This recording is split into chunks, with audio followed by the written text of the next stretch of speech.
नमस्ते बच्चों, मैं आप लोगों की संस्कृत विषय की अध्यापिका हूँ और आप सबको संस्कृत विषय पढ़ाऊँगी। क्योंकि आप सब हिंदी माध्यम के बच्चे हो, इसीलिए सर्वप्रथम मैं हिंदी वर्णमाला से आप लोगों को परिचय कराना चाहती हूँ। आप सभी वर्णमाला से कहीं न कहीं किसी न किसी रूप से परिचित तो हैं, परंतु पुनः इसको याददाश्त के रूप में आप सबके सामने मैं बताना चाहती हूँ। सर्वप्रथम वर्णमाला की परिभाषाओं को जानते हैं। वर्ण भाषा की सबसे छोटी इकाई ध्वनि है। इस ध्वनि को वर्ण कहते हैं। वर्णमाला वर्णों के व्यवस्थित समूह को वर्णमाला कहते हैं। आप सबने देखा कि भाषा की सबसे छोटी इकाई ध्वनि है, तो यहाँ पर भाषा का क्या अर्थ है इसको जानते हैं। भाषा शब्द संस्कृत के भाष धातु से बना है। भाष का अर्थ है बोलना, अतः भाषा वह साधन है जिसके माध्यम से मनुष्य अपने भावों व विचारों को दूसरों के सामने प्रकट कर सकता है और दूसरों के भावों व विचारों को ग्रहण कर सकता है। इस प्रकार अभिव्यक्ति का प्रमुख साधन भाषा हुई।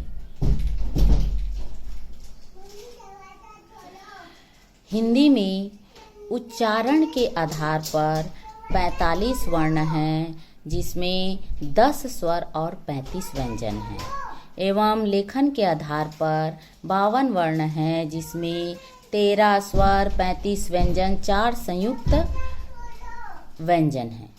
हम सभी जानते हैं संस्कृत भारतवर्ष की सबसे प्राचीन और मूल भाषा है। यह देवनागरी लिपि में लिखी जाती है, अतः हिंदी भी हम देवनागरी लिपि में ही लिखते हैं। आइए अब हम जानते हैं कि वर्ण के भेद कितने हैं। वर्ण के 2 भेद होते हैं, अर्थात 2 प्रकार होते हैं, स्वर वर्ण एवं व्यंजन वर्ण। स्वर वर्ण क्या है, आइए देखते हैं।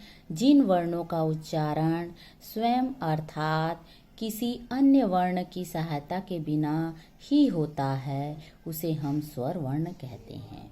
जैसे अ, आ, ई, उ, री, ए, ऐ, ओ, औ, अं, आहा, कुल 13 वर्ण स्वर वर्ण हैं।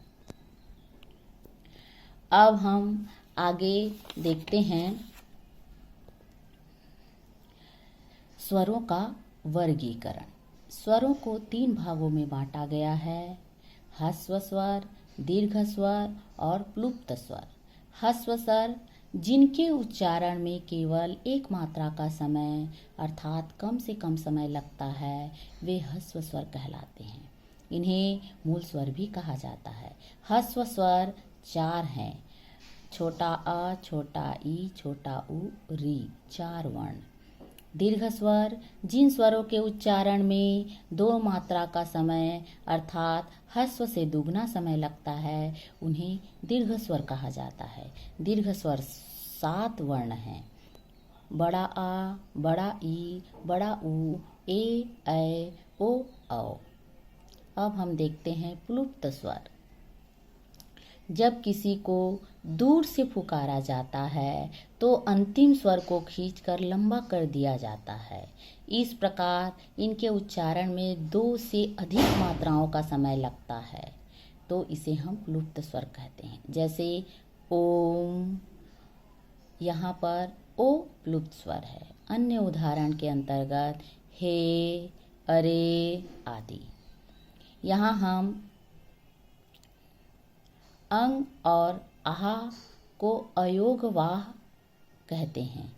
इसकी विस्तृत जानकारी संस्कृत वर्णमाला में आपको प्राप्त होगी। आगे अब हम व्यंजन वर्णमाला की ओर जाएंगे। व्यंजन वर्णमाला क्या होता है? व्यंजनों का उच्चारण करते समय हवा मुख के अलग अलग हिस्सों को छूकर बाहर निकलती है। इनका उच्चारण करते समय स्वरों का सहयोग लेना पड़ता है। क से लेकर ह तक के सभी 33 वर्ण व्यंजन हैं।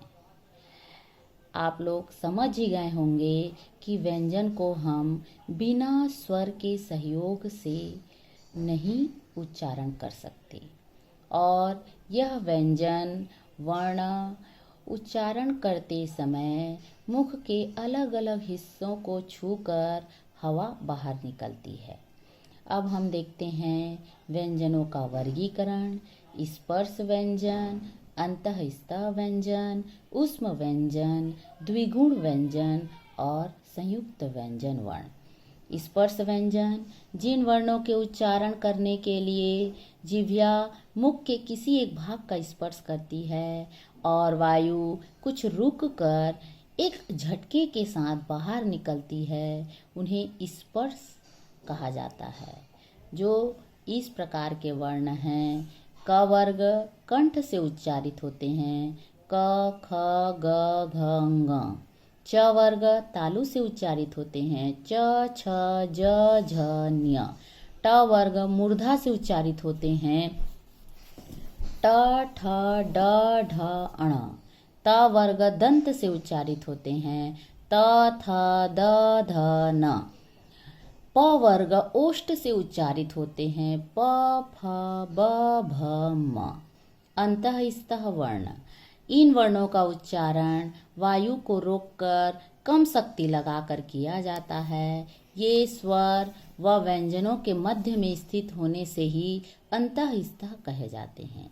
इन्हें यण भी कहा जाता है, जो इस प्रकार हैं, य, र, ल, व। अंतःस्थ वर्ण है ये। अब हम आगे देखते हैं ऊष्म व्यंजन वर्ण। ऊष्म व्यंजन वर्ण इन वर्णों का उच्चारण मुख में जिह्वा की रगड़ से होने वाली गर्मी द्वारा होता है। इन्हें ऊष्म या घर्षण वर्ण भी कहा जाता है। ये 4 हैं, श, श, स, ह। अब द्विगुण व्यंजन वर्ण 2 व्यंजन वर्ण द्विगुण हैं, जो इस प्रकार है, अढ़, अढ़, अढ़, अढ़। संयुक्त व्यंजन वर्ण 2 व्यंजनों के मेल से बनने वाले वर्ण संयुक्त व्यंजन वर्ण कहे जाते हैं। इसमें 2 वर्णों का मेल होता है, तब यह संयुक्त व्यंजन वर्ण बनते हैं। इनमें इनकी संख्या 3 है। छ, क और श, त्र, त और र, ज्ञ, ज और ञ मिलकर इन वर्णों को बनाते हैं। उपरोक्त वर्णों के अतिरिक्त भी अन्य ध्वनियों का प्रयोग किया जाता है, जिनमें है र के रूप। जब र का प्रयोग बिना स्वर के करते हैं तो यह रेफ कहलाता है। ये 4 प्रकार के होते हैं।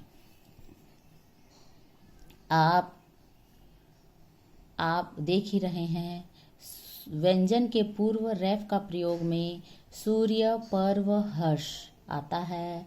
गोलाकार व्यंजनों के साथ राष्ट्र, ड्रम, ड्रामा, ट्रक। पाई वाले व्यंजनों के साथ ग्राम, प्रदीप, प्रशांत वाले शब्द आते हैं। और कृपा, गृह, सृष्टि, दृष्टि, ये सभी र के रूप हैं। र का सामान्य रूप आप जानते ही हैं। उदाहरण में रमेश एवं रजत और अन्य शब्द भी आते हैं। इस प्रकार हमने देखा र के रूप के विषय में। अब हम देखेंगे द्वितत्व व्यंजन। जब एक व्यंजन ध्वनि 2 बार, पहली बार बिना स्वर के और दूसरी बार स्वर सहित आए तो द्वितत्व व्यंजन कहलाती है। उदाहरण के लिए पत्ता, पट्टी, बच्चा, मक्की। आगे देखते हैं ध्वनि वाले वर्ण अर्थात उच्चारण वाले वर्ण। हम सभी जानते हैं अरबी, फारसी, अंग्रेजी आदि भाषाओं के अनेक शब्द हिंदी में आ गए हैं, जिनमें क, ख, ग, ज, फ ध्वनियाँ हैं। इनका उच्चारण क ख ग ज फ से भिन्न है और शब्दों के अर्थ भी अलग हैं। हिंदी में क ख ग का प्रयोग लुप्त हो गया है, परंतु ज और फ का अर्थ भेद के कारण प्रयोग आवश्यक है। जैसे राज का राज्य, राज माने रहस्य, सजा सजा माने दंड, फूल पुष्प, फूल माने मूर्ख, काफी माने पे, कॉफी माने पर्याप्त। इसी प्रकार हम अन्य उच्चारण वाले वर्ण भी देखते हैं, मॉल, हॉल, जॉन। इस प्रकार आज हम लोगों ने संपूर्ण हिंदी व्याकरण को, हिंदी वर्णमाला को जाना। अब हम आगे संस्कृत वर्णमाला के विषय में जानकारी लेंगे। आप सभी बच्चों को बहुत बहुत शुभकामनाएं।